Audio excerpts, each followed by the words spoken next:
Upcoming episode बहुत ही ज़्यादा interesting होने वाला है। आने वाले एपिसोड में आप देखेंगे कि अनुपमा वो आधा घर लौटाने के लिए वनराज के पास पहुंचती हैं, लेकिन वनराज बहुत ज़्यादा गुस्से में होते हैं और उन्हें ऐसा लगता है कि अनुपमा फिर से ऐसा कुछ करने वाली है। उसके बाद अनुपमा कहती है कि मैं आपका ये आधा अधूरा घर वापस करने के लिए आई हूँ, क्योंकि इस घर में अगर प्यार नहीं है तो ये घर लेकर मैं क्या करूँगी। घर जो है प्यार और विश्वास से बनता है, और ना ही अब तो प्यार रहा और ना ही आप पर विश्वास रहा, तो ये घर मेरे किसी भी काम का नहीं है। तब बोलते हैं इतना अच्छा बनने की ज़रूरत नहीं है। अनुपमा कहती है मैं अच्छा बनने का दिखावा नहीं कर रही हूँ, मुझे आपका ये घर नहीं चाहिए। और अनुपमा वो सारे पेपर्स वनराज के हाथ में रख देती हैं और कहती हैं कि ये समझ लीजिए कि दिवाली की तरफ से आपके लिए ये गिफ्ट है, ये तोहफा है। और वो वहाँ से आ जाती है, लेकिन वनराज भी उस घर को नहीं लेते हैं और कहते हैं कि बापूजी ने जब कर दिया है आधा, तो आधा तुम्हारा भी नाम रहेगा। क्योंकि वनराज अभी भी बहुत गुस्से में है। तभी वहाँ पर काव्या कॉल करती है, लेकिन वनराज रिसीव नहीं करते हैं। काव्या को ऐसा लग रहा है कि फिर से मुझे इग्नोर कर रहे हैं, क्योंकि सारा सच जब अनुपमा के सामने आ ही चुका है तो उसके बाद भी मुझे क्यों ये त्योहार भी अकेले ही सेलिब्रेट करना पड़ रहा है। नेक्स्ट डे वनराज और अनुपमा के बीच कुछ आर्गुमेंट्स हो जाते हैं। वनराज अपना घर छोड़कर पहुंच जाते हैं काव्या के पास। काव्या बहुत ही ज़्यादा खुश है और वो धनतेरस में बहुत ही ज़्यादा बिजी है, और उसे ऐसा लग रहा है कि अब इस दिवाली से उसकी ज़िंदगी की नई शुरुआत होने वाली है। लेकिन आपको बता दें कि यहाँ पर समर और नंदिनी की लव स्टोरी शुरू होने वाली है। समर और नंदिनी एक दूसरे के दिल में क्या है उनके लिए, और वो दोनों एक दूसरे के लिए क्या फील करते हैं, बहुत ही जल्दी पता चलने वाला है, क्योंकि नंदिनी प्रपोज करने वाली है समर को। लेकिन आपको बता दें कि ये प्रपोज खुलकर नहीं होता है, इशारों में ही हो जाता है। और समर लखनऊ हो या हैदराबाद, ऑर्डर करें बिरयानी आज ही, स्टार्टिंग एट ₹149। समर भी समझ जाता है और ये बात वो अपने मम्मी को बताना चाहता है। यहाँ पर जब वनराज पहुँचते हैं काव्या के पास, तब वो काव्या कहती है कि तुम्हें ना वो घर दे देना चाहिए। अब जब उसका डिवोर्स हो जाएगा तो तुम खुद ही सोचो कि अनुपमा कहाँ जाएगी, बाहर कहाँ रहेगी। उसका मायका भी इतना अच्छा नहीं है कि वो वहाँ जाकर रह लेगी। घर से बाहर निकलने के बाद उसको कोई तो घर चाहिए ना। यहाँ पर जो वनराज है वो ऑलरेडी बहुत ज़्यादा परेशान है अनुपमा की वजह से, और वो बोलते हैं कि मैं यहाँ पर तुम्हारे पास आता हूँ सुकून के लिए, ताकि मैं कुछ पल के लिए अच्छे से रह पाऊँ, मुझे टेंशन ना हो। लेकिन मैं जब यहाँ पर आता हूँ तो उसके बाद तुम यहाँ शुरू हो जाती हो, घर पे अनुपमा और यहाँ पर तुम। वो बोलती है तो अनुपमा को डिवोर्स दे दो ना, इतना टाइम क्यों लगा रहे हो। तब वो बोलते हैं कि तुम्हारा दिमाग खराब हो गया है, मैं घर पे कैसे बा और बापूजी को जवाब दूंगा, क्या कहूँगा मैं उन्हें। अभी मेरे और तुम्हारे अफेयर के बारे में बापूजी को बा को कुछ भी पता नहीं है, और अभी अनुपमा बता नहीं रही है क्योंकि बापूजी की तबीयत खराब है। जब बापूजी की तबीयत ठीक हो जाएगी तो वो कुछ भी कर सकती है, इसलिए अभी हमें चुप रहना होगा, लेकिन तुम अभी मेरा दिमाग मत खराब करो। तब वो उसे भी बहुत ज़्यादा गुस्सा आ जाता है, क्योंकि काव्या जो है वो अनुपमा की तरह नहीं है। काव्या सब कुछ बर्दाश्त नहीं करती है जिस तरह से अनुपमा अभी तक 25 सालों से करती आई है।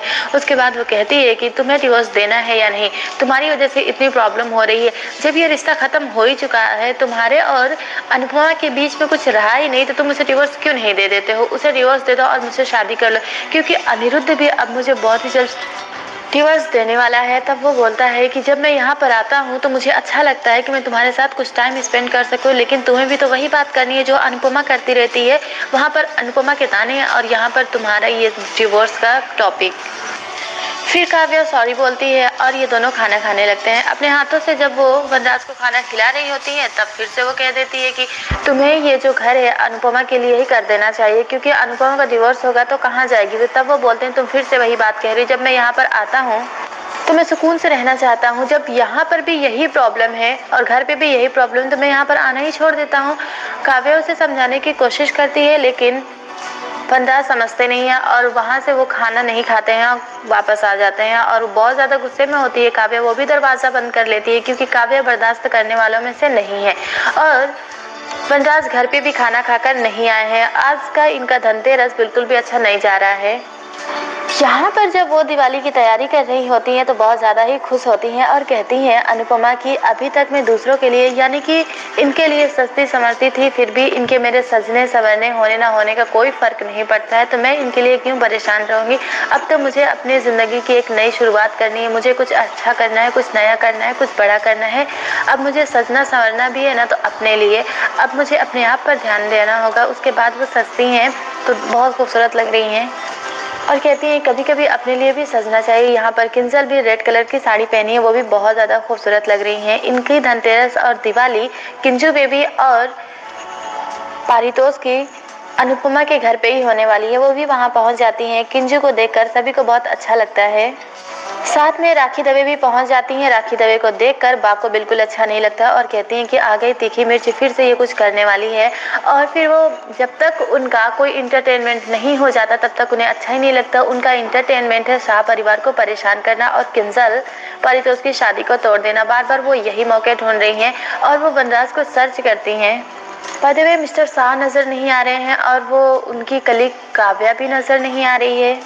उसके बाद बा उनकी तरफ देखने लगती हैं। अभी अनुपमा कुछ बोलने वाली होती हैं, तभी वो बोल देती हैं कि मतलब मेरा यही है कहना कि हमेशा काव्या यहाँ नज़र आती थी, लेकिन हर त्योहार में कोई भी फेस्टिवल होता था या फिर कुछ भी तो वो यहाँ पर हमेशा रहती थी, लेकिन जब से अनुपमा की शादी में वो आई उसके बाद वो गई तो आई ही नहीं। जब से अनुपमा बेहोश हुई उसके बाद से वो तो मुझे यहाँ नज़र ही नहीं आती। सब ठीक तो है ना।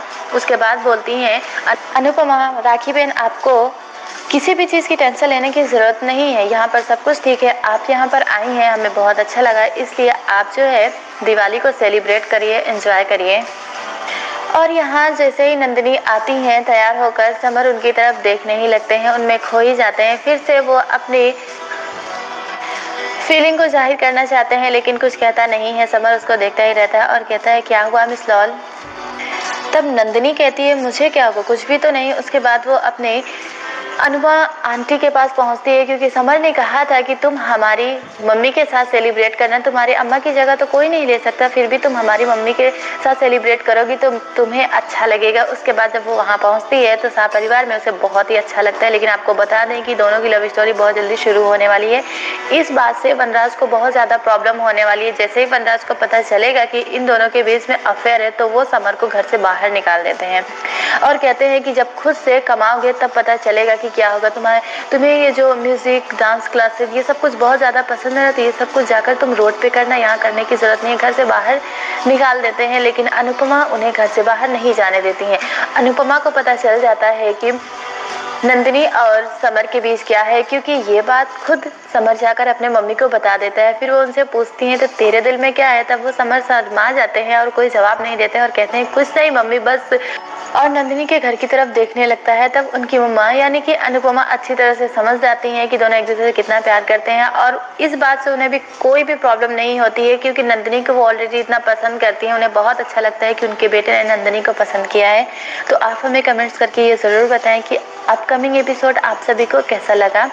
अब क्या करेंगी अनुपमा जब वनराज समर को घर से बाहर निकाल देंगे, क्या वो जाने देंगी या फिर अपने लाडले बेटे को रोक लेंगी। तो आप हमें कमेंट्स ये ज़रूर करें कि आप सभी की दिवाली कैसी रही, कैसे आप सबने सेलिब्रेट किया और कितना ज़्यादा एंजॉय किए। First viewer